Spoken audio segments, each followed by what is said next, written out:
line for Gondor! I am Baranor, son of Elatan, and I stood upon the plain before Barad-dûr when the world held its breath.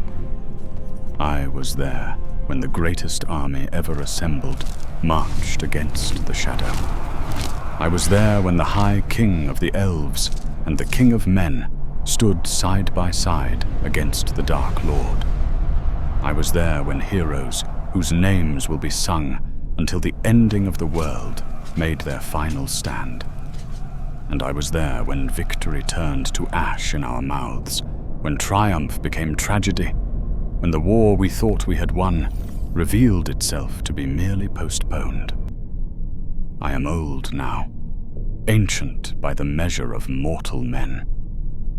My hands shake as I write these words. My eyes are dim, my back bent from the weight of years and memory. Most who fought beside me are dust, their names forgotten, their deeds unsung. Even the elves who walked with us into darkness have sailed west or faded into shadow.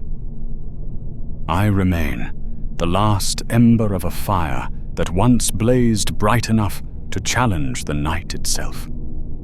This is my account of the last alliance of elves and men. Not the tale as the bards sing it, all glory and golden light, but the truth as I lived it. The fear and the filth, the courage and the cruelty, the moments of transcendent heroism, and the long stretches of grinding in glorious endurance. I was no king, no lord, no hero of legend. I was a common soldier of Arnor, one spear among thousands, one life weighed in a balance that held the fate of all Middle-earth. And I was there when that balance tipped, when everything hung upon a single choice, and the choice made was not the one we needed. But I race ahead of myself. Let me tell it as it happened, from the beginning, so that you may understand not just what occurred, but what it cost, and what it means that the price we paid bought not victory, but only time. I was 23 when the muster was called, young and strong and fool enough to believe I might survive what was coming. My home was a small village in the hills of Arnor, a place of barley fields and sheep pastures where the greatest excitement was the harvest festival each autumn. My father was a blacksmith, my mother a weaver, and I had 3 younger sisters who filled our house with laughter and constant chatter. Sauron was a name we spoke in whispers, a distant threat that seemed unreal in our quiet corner of the world. But the darkness was spreading, and even we felt it. Refugees came from the east, speaking of towns burned, of people enslaved or worse, of a shadow creeping across the land that devoured all light and hope. The elves who sometimes passed through our village grew grim and silent, their songs fading to dirges. Then came the day the king's herald arrived with news that changed everything. All able men were called to muster. Gil-galad, High King of the Noldor, and Elendil the Tall, King of Arnor and Gondor, were forming an alliance to march against Mordor. This would be the final battle, the last throw of the dice. All who could bear arms were summoned, to stand with them. I remember my father's face when he heard the news, the way the hammer slipped from his hand and rang on the stone floor. He had fought in smaller wars, bore scars on his arms and back, and he knew what this meant. My mother wept, though she tried to hide it. My sisters looked at me with wide, frightened eyes. "You don't have to go," my father said quietly that night. "You could hide. The king's men won't search every farm and village. You could stay here, keep the family safe." I was tempted. I will not lie and say I was brave from the start, but I thought of the refugees, of the stories they told, of what would happen to my sisters if the shadow reached even our distant hills, and I thought of the shame I would carry if I hid while others stood. So I went. 2 weeks later, I stood in the muster field outside Fornost, surrounded by thousands of other young men who had made the same choice or had no choice at all. We were farmers and craftsmen, merchants and shepherds, all of us awkward in the armor we barely knew how to wear, all of us trying to look braver than we felt. Officers moved among us, organizing us into companies and battalions, teaching us the basics of formation fighting and camp discipline. It was there I met the men who would become my brothers. Durath, a carpenter from the north with clever hands and a quick laugh. Elendil, a farmer's son like myself, quiet and steady as old stone. Helchon, a blacksmith's apprentice who could bend iron bars with his bare hands. And Targon, the youngest of us at barely 20, who played the flute and sang like summer wind through leaves. We drilled until our muscles screamed, learned to move as one unit, to trust the shields beside us and the spears at our backs. The veterans who trained us were hard men, scarred and grim, but they were not cruel. They knew what we faced, and they tried to prepare us as best they could in the few weeks we had. Then came the day we marched to the gathering point, and I saw for the first time the true scale of what we had joined. The host assembled in the vales west of the Misty Mountains was beyond anything I had imagined. Thousands upon thousands of warriors, their tents and banners stretching across the plain like a sea of cloth and steel.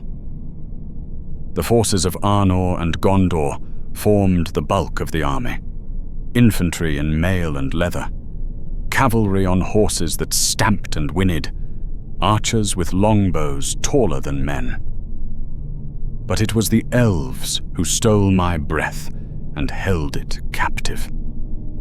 They came from the west, from Lindon and the Grey Havens, and the sunlight seemed to love them. Tall and fair beyond mortal measure, clad in silver mail that sang like bells, bearing weapons of a craft we men could never match. They moved with a grace that made our best warriors look clumsy as children, and when they sang, the very air grew brighter. At their head rode Gil-galad, the high king of the Noldor, last of the great kings of the elder days. He was tall, even among his own people, crowned with mithril and starlight, bearing the spear Eglos that was said to pierce any armor, any shadow.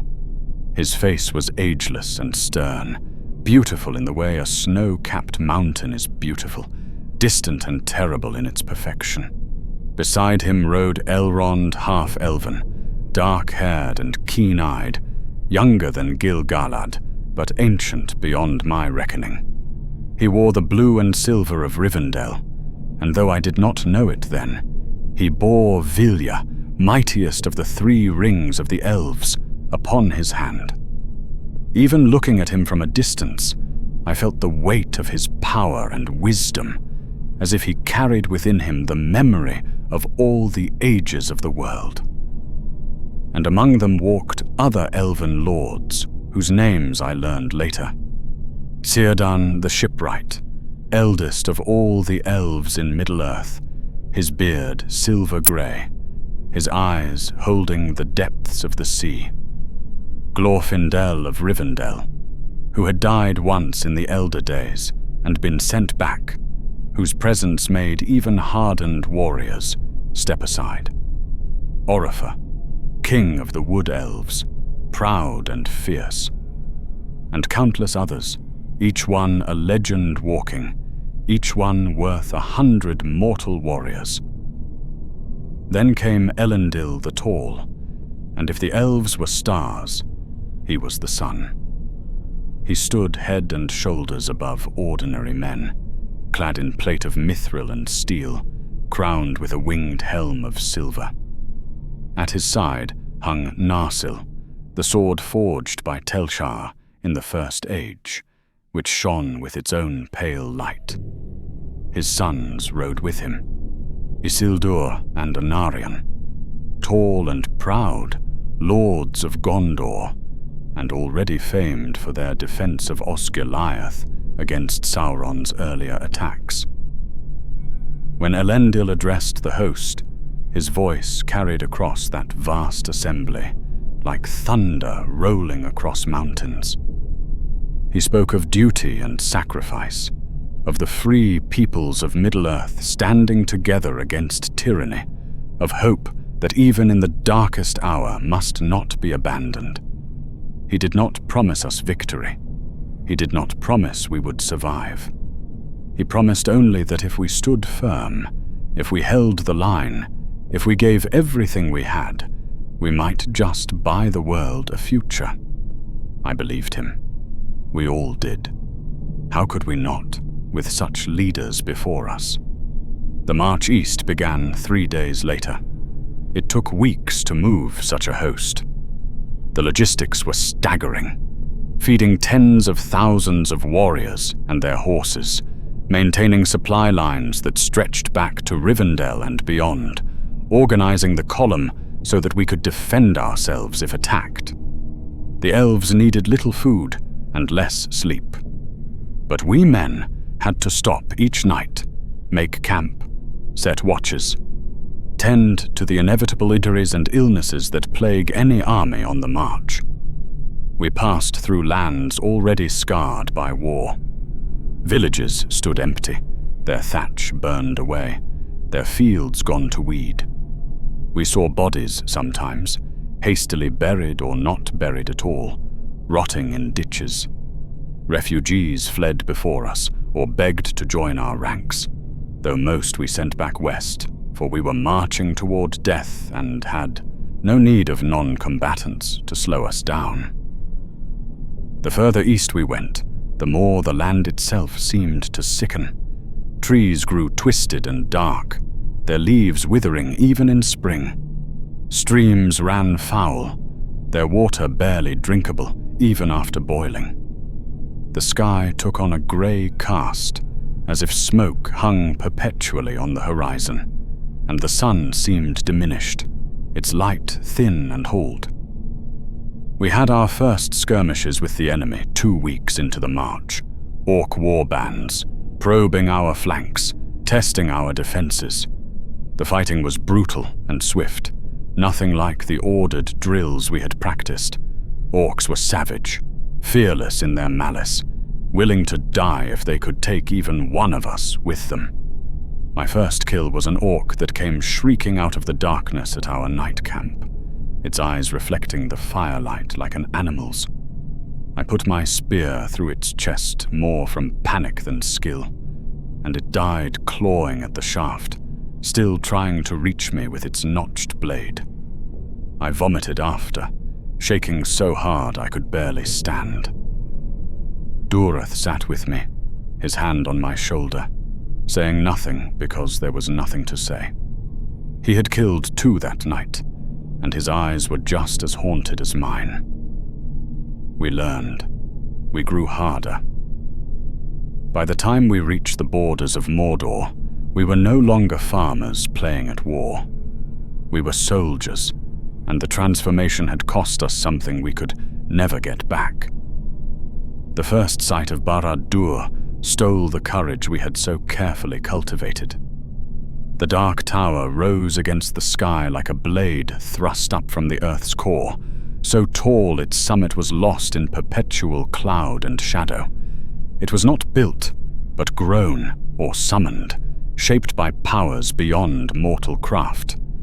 Its substance was iron and stone fused together, black as night, its surface crawling with angles that hurt the eye to follow. Buttresses and outworks sprawled from its base like the roots of a poisoned tree, and from its peak shone a light that was not light, a red glow that pulsed like a beating heart. Before it, our great host seemed suddenly small. We made camp on the plain of Gil-galad, that desolate waste that stretched between the dead marshes and Mordor's gates. The ground was hard and barren, grey as ash, bearing only the occasional thorn bush.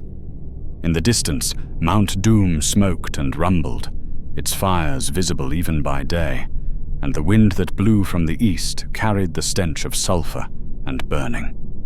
The siege of Barad-dûr began the next day, and it would last 7 years. 7 years. Let that sink into your understanding. Not 7 weeks or 7 months, but 7 full circuits of the seasons, from one spring to the next, again and again, until time itself seemed to blur, and we could barely remember what life had been before the siege. We dug trenches and built walls, raised fortifications and cut supply roads. We established camps that became small towns, complete with forges and infirmaries, mess halls and latrines. Letters came from home, fewer and fewer saw as the years passed, bringing news of births and deaths, marriages and harvests, the small joys and sorrows of a world that seemed increasingly unreal to us. Sauron did not meet us in open battle at first. He sent probes and raids, testing our defenses, bleeding us slowly. Orcs would attack at night, wave after wave of them, trying to overrun a section of the line. We would drive them back with sword and spear and arrows, hold until dawn, count our dead and tend our wounded, and prepare for the next assault. We rotated through the line, 3 days on watch, 1 day of rest, over and over, until the rhythm of it became our entire existence. I learned to sleep standing up, to eat without tasting, to fight half awake and exhausted. I learned which of my companions could be trusted to hold when the orcs came screaming out of the dark, and which would break. I learned to recognize the sounds of dying men, the different ways they cried out, the silence that followed. Durath died in the 2nd year, during a raid that came without warning at midday. An orc arrow took him in the throat, and he drowned in his own blood before we could get him to the healers. We buried him in the mass graves we had dug beyond the camp, and that night Targon played his flute, a mourning song that made strong men weep. Helchon lasted until the 3rd year, before a troll crushed him beneath its club. He had been trying to rescue a wounded comrade, had almost succeeded, when the troll caught him. We avenged him, killed the troll and a dozen orcs besides, but it didn't bring him back. Elendil and Targon and I endured, though I'm not sure endured is the right word. We continued. We functioned. We did what was required. But we were not the same men who had marched east with songs on our lips. We were hollow, worn down to our essential cause, moving through each day, because the alternative was to lie down and die. The presence of the Great Ones sustained us. When despair became too heavy, when we were ready to break, we would see Gil-galad walking the lines, his light undimmed, speaking words of encouragement that gave us strength we didn't know we had. Or Elendil would ride past, tall and terrible in his might, and we would remember that we fought beside kings and heroes, and that had to mean something. Elrond established a house of healing near our section of the line, and more than once I saw him tend to wounded soldiers with his own hands, using what elvish arts he knew to ease pain and speed healing. He never spoke down to us, never treated us as lesser beings. His presence was a comfort, a reminder that we were not abandoned, not forgotten. But for all their might, even the Great Ones could not end the siege quickly. Barad-dûr was no ordinary fortress. Its walls could not be breached by ram or siege engine. Its gates could not be sundered by any force we could bring to bear. And Sauron did not need to sally forth. He could wait, safe in his tower, while we exhausted ourselves against his defenses and his endless reserves of orcs. It became a war of attrition, and slowly, terribly slowly, we began to understand that we were losing it. Our supplies dwindled as supply lines grew more tenuous. Disease swept through the camps, dysentery and fever that killed as surely as any orc blade. Men deserted, slipping away in the night, unable to bear another day of the grinding horror. We executed a few as examples, but mostly we let them go. What did it matter? We were all dead men, just waiting for the end. In the 5th year, Orifer, king of the Wood Elves, grew impatient with the slow pace of the siege. He launched his own attack on the Dark Tower's northern gate, leading his warriors in a charge meant to break the stalemate. It was a disaster. The orcs had been waiting, had prepared defense his scouts had not detected. 2/3 of the Wood Elves died in that assault, cut down by arrows and blade, and Orifer himself fell, his body never recovered. His son Thranduil survived and took command of what remained of the Wood Elf forces, but their light was diminished, their songs silenced. After that, the other commanders were more cautious, more willing to accept the slow, grinding pace of the siege, to wear Sauron down rather than throw themselves at his walls. But wear him down we did, slowly, painfully, at terrible cost. But we did it. By the 7th year, even Sauron could not ignore what we had accomplished.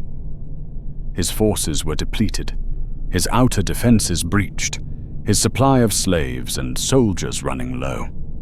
He had 2 choices: continue to hunker down in Barad-dûr and hope we would eventually break, or come out and face us in open battle. He chose to fight.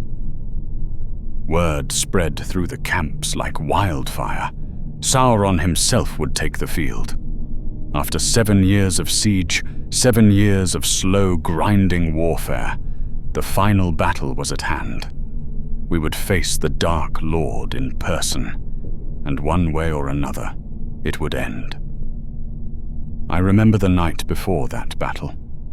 Elendil, Targon, and I sat by our fire, sharing the last of a flask of wine that Elendil had been saving for 7 years. We spoke of home, of families we hadn't seen in so long. We wondered if they'd recognize us. We spoke of what we'd do if we survived, though none of us truly believed we would. "I'm going to build a house," Elendil said quietly. "A small one, just for me, with a garden. I'm going to grow things, watch them bloom, make something live instead of die. I'm going to play music," Targon said, "in taverns and market squares, anywhere people gather. I'm going to remind them what joy sounds like." They looked at me, waiting. "I'm going to remember you," I said. "Both of you, and Durath and Helchan, and everyone else who fell. I'm going to make sure people know what you did here." We gripped hands then, the 3 of us, and sat in silence as the fire burned low and the stars wheeled overhead, and the night slowly gave way to the grey pre-dawn light. The armies formed up at first light. The sight of it still takes my breath when I close my eyes and remember. Tens of thousands of warriors in ordered ranks, stretching across the plain, banners snapping in the wind, armor gleaming in the pale sunlight that broke through the clouds. The elves on our left flank, silver and shining, their voices lifted in battle songs that made the heart soar. The men of Arna and Gondor in the center, grim-faced and determined, shields locked and spears at the ready. At our head stood Gil-galad and Elendil, side by side, the greatest powers of elf and man united against the shadow. Eglos blazed in Gil-galad's hand like a star brought to earth. Narsil shone in Elendil's grip with the light of the sun. They were magnificent and terrible, and for a moment I believed, truly believed, that we could not lose. Then the gates of Barad-dûr opened, and Sauron's host poured forth. They came like a black tide, a sea of orcs and trolls and things worse than either, creatures twisted by dark sorcery until they barely resembled anything that had ever lived. Their numbers seemed endless, wave after wave of them, their war cries rising in a cacophony that drowned out even the elvish songs. "Hold!" the captain shouted. "Hold the line!" We held. The armies crashed together like waves against cliffs, and the battle began. I cannot describe it adequately. Language fails. There are no words in any tongue I know that can capture the chaos, the horror, the overwhelming sensory assault of battle on that scale. The noise alone was maddening. Weapons clashing, men screaming, orcs shrieking, the thunder of hooves and the roar of trolls, and beneath it all a rumble like the earth itself was tearing apart. I fought in a blur of motion, my spear thrusting and withdrawing, until my arms burned and my hands were slick with blood. An orc came at me, and I killed it. Another took its place, and I killed that too. And another, until they all blurred together into one endless stream of fangs and blades and hate. Elendil fought beside me, his sword rising and falling with mechanical precision. Targon was somewhere to my right, though I couldn't see him through the press. The man on my left went down with an arrow in his eye, and someone else stepped into his place, and the line held. Time lost all meaning. Minutes felt like hours. Hours passed in seconds. The sun climbed and fell, and I barely noticed. All that mattered was the next stroke, the next parry, the next heartbeat of survival. And through it all, like lighthouses in a storm, the Great Ones blazed. I caught glimpses of them, moments seared into my memory with the clarity of lightning. Gil-galad stood like a pillar of light, Eglos reaping through the enemy ranks as if they were wheat before the scythe. Where he walked, orcs fell like rain, trolls stumbled and died, and even the darkness seemed to recoil. His face was stern as stone, beautiful and terrible, and his light never dimmed. Elendil stood equally tall, Narsil shining in his hand, cutting through the enemy with the strength of 3 men. He shouted encouragement to his warriors, rallied broken lines, held ground that should have been lost. He was a king in that moment, every inch of him, and men would have followed him into the very fires of Mount Doom if he commanded it. Elrond fought with deadly grace, his sword a blur of silver, and around him his guards held back numbers that should have overwhelmed them. Círdan wielded his blade with the skill of ages, each stroke precise and economical, and orcs died without him seeming to exert any effort at all. They were winning. Despite the odds, despite the enemy's numbers, the alliance was pushing forward. The orc lines began to waver, then break. Trolls fell beneath combined assault. The tide was turning, slowly but surely, and victory seemed possible. Then the sky darkened, and the temperature dropped, and every soldier on that field, man and elf alike, felt a presence that made our courage falter and our strength drain away. Sauron himself had come forth. I did not see him clearly. None of us did, save perhaps the great ones who stood before him. But I felt him, felt his malice and his will pressing down upon us like a physical weight. The air grew thick and hard to breathe. Shadows gathered where no shadows should be. The light itself seemed to dim, as if the sun dared not shine too brightly in his presence. He was vast, I understood that much. Vast beyond measure, a concentration of power and malevolence that had endured for ages beyond counting. He had been Maeron once, a servant of Ol, but that grace was long lost, burned away in fires of his own making. Now he was only Sauron, the Dark Lord, the enemy, the shadow that sought to cover all the world. Men broke. I'm not ashamed to admit it. Warriors who had stood firm for 7 years took one look at that darkness and fled. I wanted to flee myself, every instinct screaming at me to run, to hide, to be anywhere but here. My legs trembled, my bladder loosened, my hands shook so badly I nearly dropped my spear. But I did not run. Neither did Elendil, or Targon, or hundreds, thousands of others who should have broken but didn't, because we were not alone. Gil-galad and Elendil advanced to meet the shadow. They walked forward into that darkness as if into a gentle rain, their weapons blazing, their presence a defiance that steadied us all. They did not go alone. Elrond and Círdan and other great warriors moved with them, forming a spearhead of light that cut through the shadow like a blade through silk, and they fought.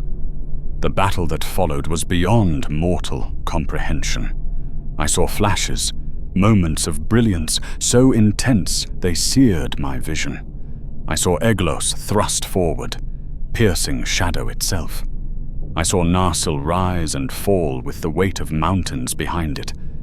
I saw light clash against dark, heard thunder that wasn't thunder, felt the ground shake beneath my feet. The air itself seemed to scream.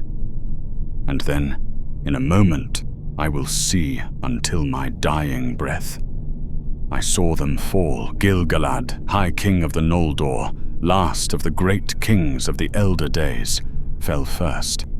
I saw the light that was him flicker and dim, saw him stumble, saw the darkness close over him. A cry went up from the Elves, a wail of grief so profound it made my heart crack.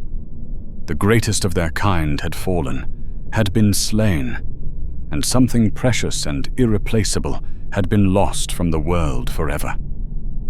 Elendil fell moments later. The king of men, who had stood taller than any mortal, crashed to the earth like a felled tree. Narsil, that ancient blade, shattered beneath him, its light extinguished. We had lost. The great ones who had led us, who had sustained us, who had been our hope and our strength were gone.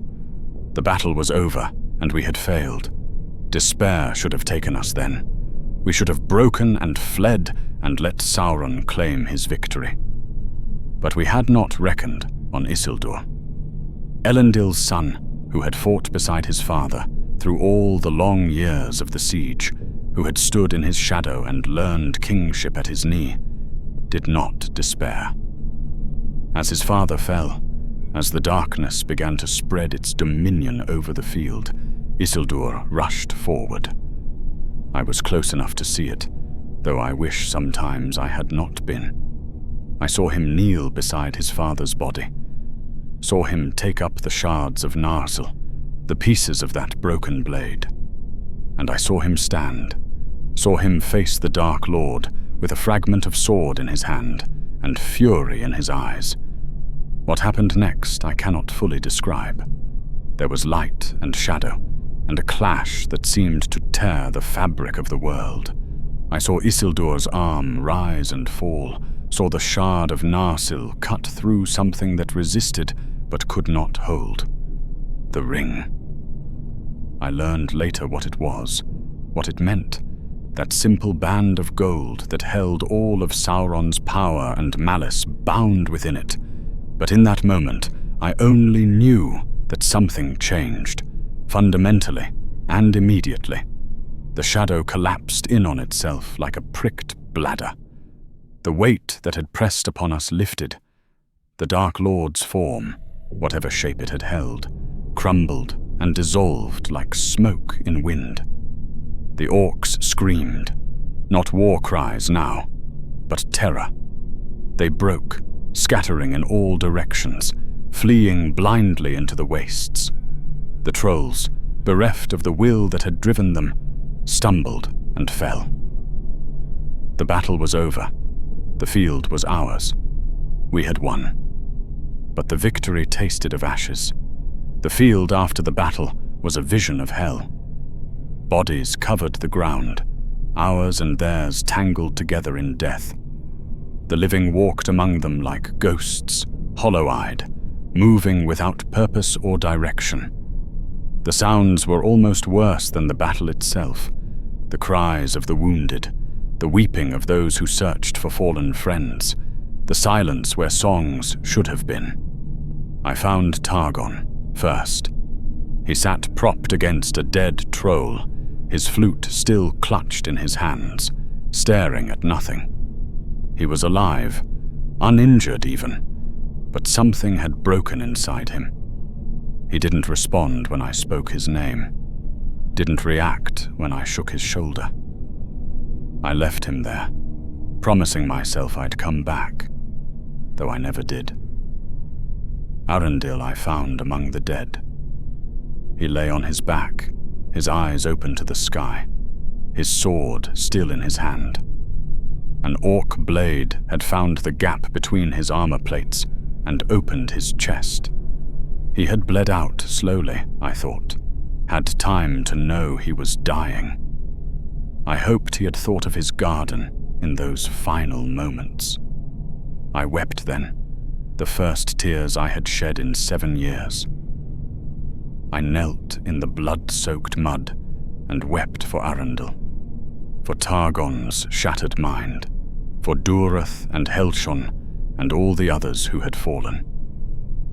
I wept for myself, for the man I had been who died somewhere in those 7 years and would never come back. I wept until there were no tears left, only a dry, aching emptiness. The funeral rites took days. We burned the bodies, men and elves together, their ashes mingling as their blood had mingled in battle.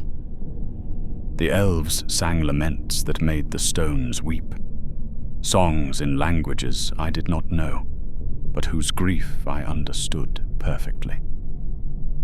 We men stood silent, for what words could we speak that would mean anything after what we had seen? Gil-galad we laid to rest with highest honors, though what was left of him barely filled a casket.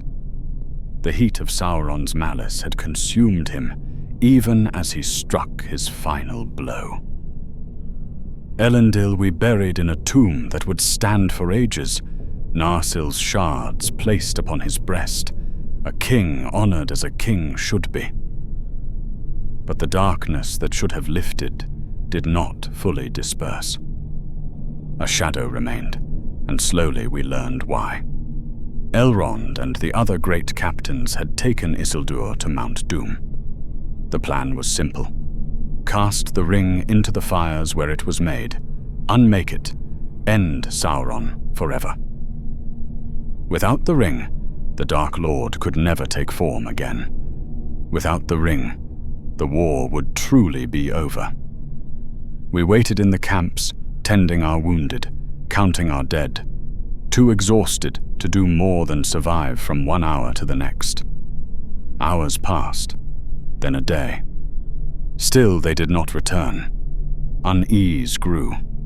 It should not take this long. Mount Doom was close. practically within sight. What was keeping them? When they finally returned, I knew immediately something was wrong. I saw it in the way Elrond held himself, in the set of his shoulders, in the grief and fury that warred in his ancient eyes.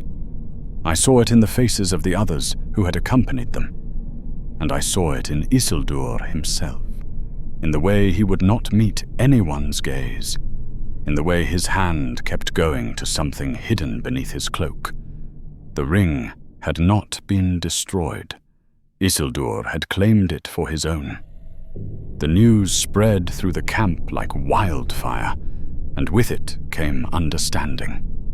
We had not won, not truly. Sauron was diminished, yes, reduced to a shadow without form. But he was not destroyed. As long as the ring endured, he endured, waiting in the darkness for the strength to return. All that we had fought for, all that we had sacrificed, all the friends and brothers who had died in the long years of siege and the final terrible battle, it was not enough. We had bought time, yes. We had weakened the enemy, but we had not ended him. I saw Elrond speak with Isildur that night, saw them argue, though I could not hear the words. The next morning Isildur departed, taking the ring with him, returning to Gondor to take up his father's crown. He did not look back. The army began to break up.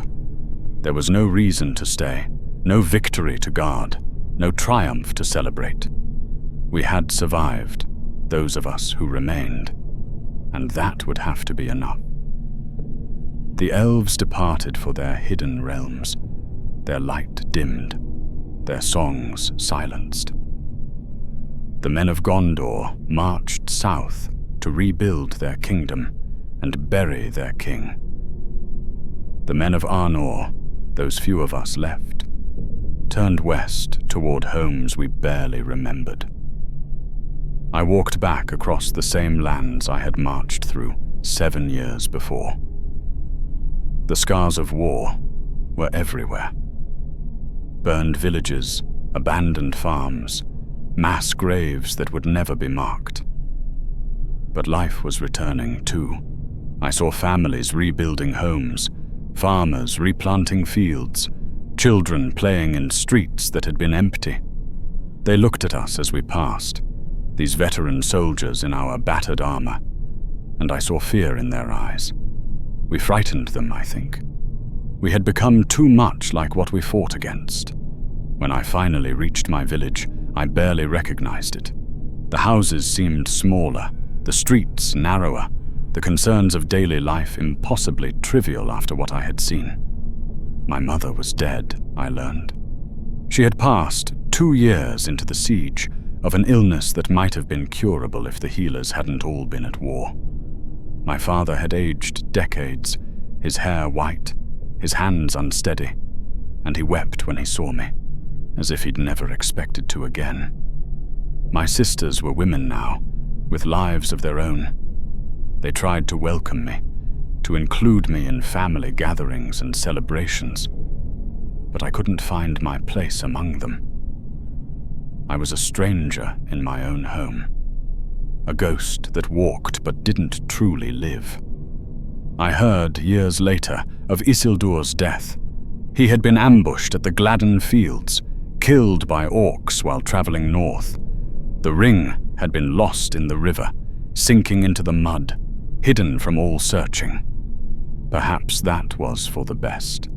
Perhaps it was better that it be lost than claimed by another who would be tempted by its power. Sauron remained diminished, a shadow without form, unable to take shape again without his ring. The respite we had bought would last, I learned, for thousands of years.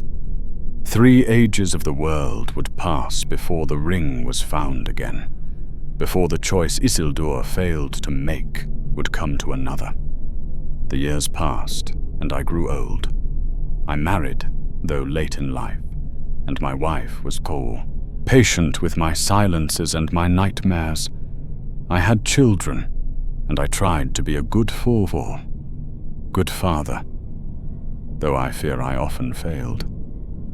How do you explain to a child why their father wakes screaming in the night? How do you tell them about the things you've seen without destroying their innocence? I worked my father's forge after he died, making plowshares and horseshoes, hinges and nails, all the mundane items of peaceful life. The irony was not lost on me.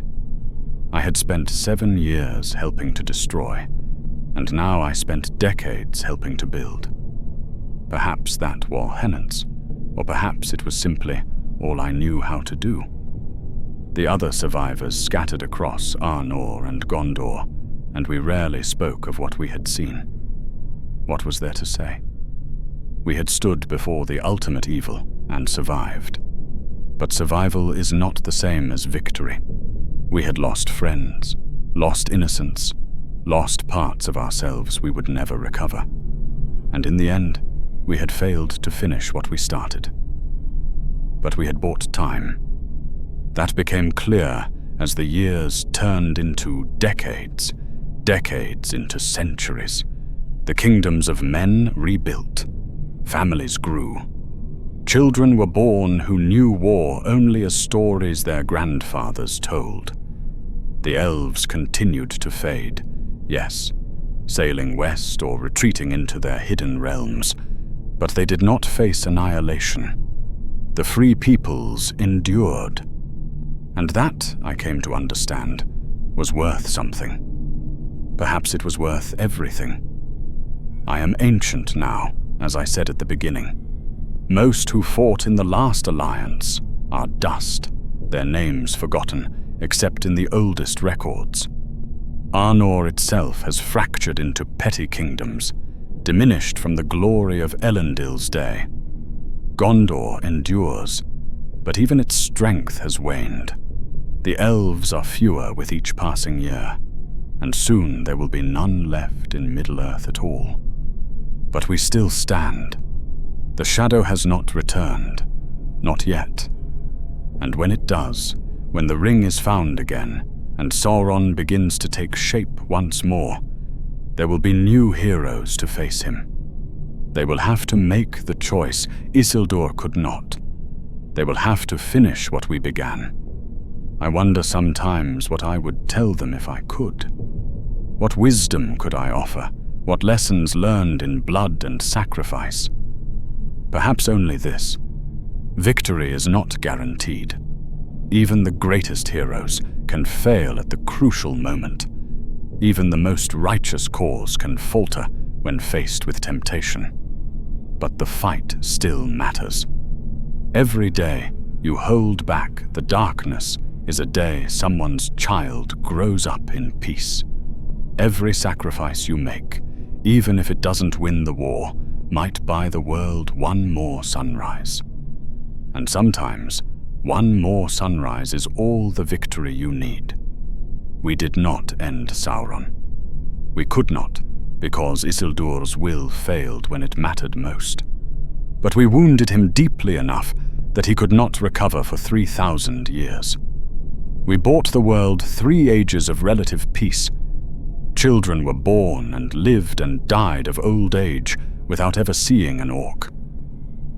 Kingdoms rose and fell without the shadow looming over them. Life, in all its beautiful and tragic complexity, went on. That is what we bought with our blood and sacrifice. Not eternal victory, but time.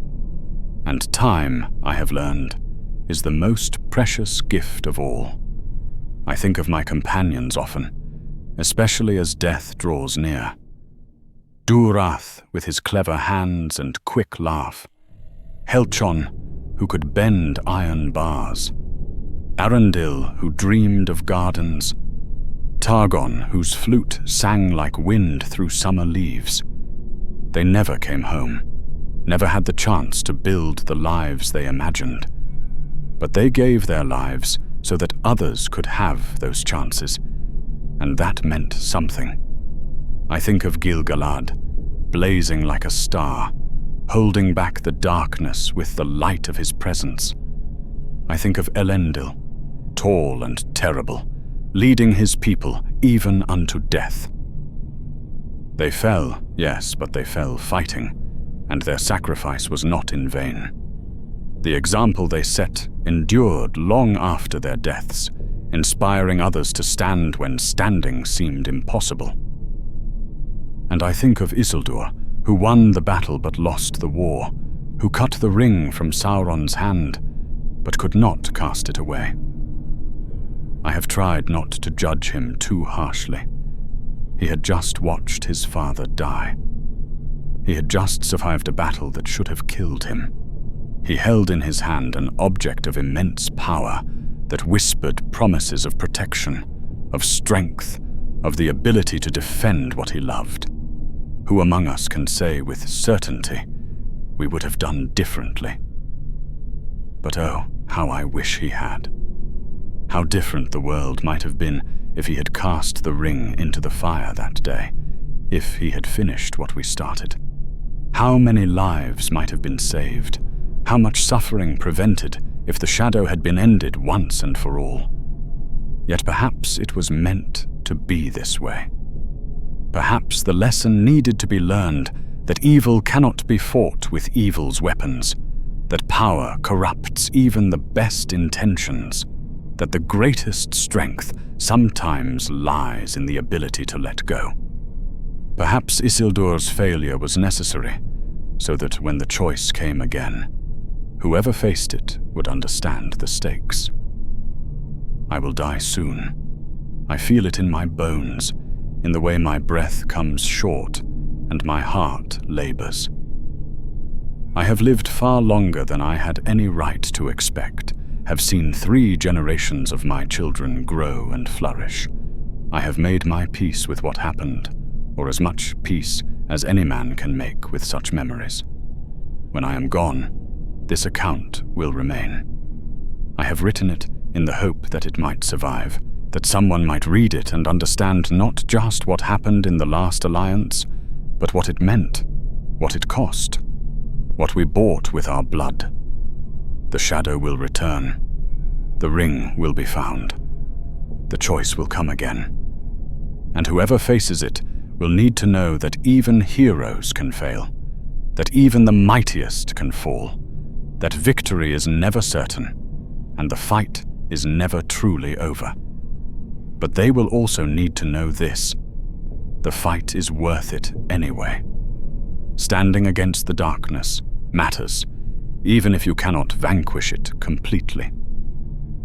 Buying time for others to live in peace is a noble purpose. And sometimes the greatest heroism lies not in grand gestures or legendary deeds, but in simply refusing to surrender, in holding the line one more day, one more hour, one more heartbeat. We held the line.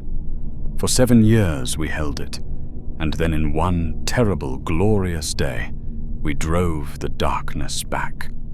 We did not destroy it, but we wounded it deeply enough that it could not threaten the world for 3,000 years.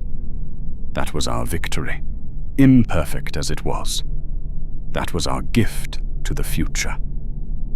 I pray those who come after will finish what we started. I pray they will have the strength we lacked, the wisdom we missed, the courage to do what must be done, even when the cost is everything. But if they fail, if they too can only wound the darkness and not end it, let them know they are not alone. Let them know that others have stood where they stand, have faced what they face, have bought time with blood and sacrifice and counted it worthwhile. The shadow may be eternal, but so is the light that opposes it. As long as there are those willing to stand, to fight, to hold the line, the darkness cannot win. It can only be delayed, driven back, forced to lurk in corners and wait for another age. And waiting is its own kind of defeat. The sun is setting as I write these final words, the same sun that rose over Gil-galad on the day of the final battle, unchanged by all the years between. My grandson sits beside me, reading a book, his face peaceful in the golden light. He knows nothing of orcs or sieges, of dark lords or rings of power. He knows only the peaceful world I helped to buy for him. That is enough. That has to be enough. To those who read this account in ages yet to come, remember us. Remember what we did, what we paid, what we failed to do. Remember that even the greatest alliance can falter, that even the surest victory can turn to tragedy, that the war against darkness is never truly won, but only ever postponed. But remember too that postponement matters. Every year of peace, every generation that grows up without war, every child who lives to old age without seeing an orc, these are victories worth any price. We were the last alliance of elves and men. We stood together when the world needed us most. We paid in blood and grief and shattered lives. And though we did not end the shadow, we drove it back into the dark places and gave the world 3 ages of light. If you have walked with me through this tale, if you have stood with us on the plains of Gil-galad and felt the weight of that terrible choice, then you understand why some stories must be told. The battles of Middle-earth are not over. The shadow stirs again in distant lands, and new heroes must rise to face it. There are more tales waiting in the forgotten corners of history, more voices calling from the margins of legend. Stay with us, and we will share them. Subscribe, and return when the next story is ready. For in the remembering of past battles, we learn how to fight the ones yet to come. And in honoring those who stood before, we find the courage to stand ourselves. The last alliance may have ended 3,000 years ago, but its legacy endures. We bought you time. Use it well.